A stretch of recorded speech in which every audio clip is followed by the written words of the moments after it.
Today's video, meron tayo ditong swordfish or tinatawag na espada. At yan nga, ito ang the best dito. Grabe, yung lasa nito, grabe.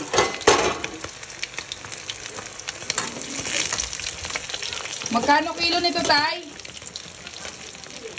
Ha? Ayan, 160 pesos lang ang kilo dito ng swordfish sa amin. Grabe, nakita ko ito sa isang restaurant. Napakamahal.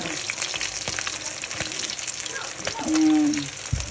Kasi pag tinikman nyo naman ito ay talaga namang, yeah. Ano ako, talamsikan ako sa sakit sa may dibdib. Ayan, napakasarap nito. Pag ganyan na, ay, tama na. Tinatakloban nga ito kasi grabe naman makapamiliti. Pero ayoko ng sobrang lutong nito kasi mas masarap to yung medyo malambot, kurut-kurutin ng ayan. Pag kinakain. Anak, alis ka muna. At nakakaano to. Opo nga saglit lang, anak. Umalis ka muna dyan.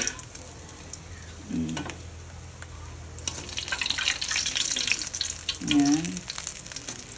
Yung mantika nito pagka nagluto ay talaga na mga yan, parang nagsisilver-silver. Naglalagay ulit tayo ng bago. Grabe.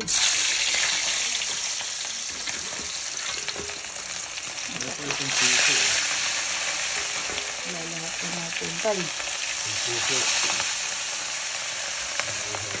Isa lang naman kasi yung puso niya. Kaya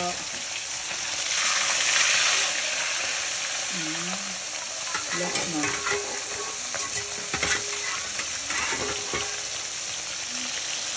Natin ang oil nito.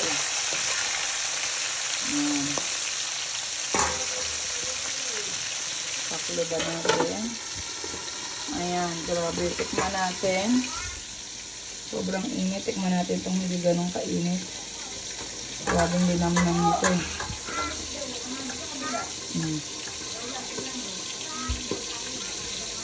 Sobrang linamnam nito. Grabe. Ay, nako. Sabi ko sa inyo. Ayan. Sino ka nasasarapan sa isdang ito? Prito lang kasi talaga. Masarap din dito ay yung paksiw. Pero prito is the best din talaga. Mas gusto ko prito kapag ganito kasi acidic na ako. Kaya mas gusto ko na lang prito. Sobrang init. Huwag nyo nang anuhin yung aking kuko kasi naglinis ako ng puset. Kaya talagang hindi ko pa masyadong matanggal yung nasa loob ng kuko. Binirat ko na yan Ito yung puset diba? Tingnan nyo naman kung gaano kaitim. Ito yung ginataan ko naman ginataan to. Nung nakaraan ay adobo ito ginataan. Grabing linamnam yan. Kasi fresh na fresh. Kaya yan. Sarap ng ating pritong espada. Swordfish. Tagal ko nagintay nito. Ayan. Tara, kain tayo.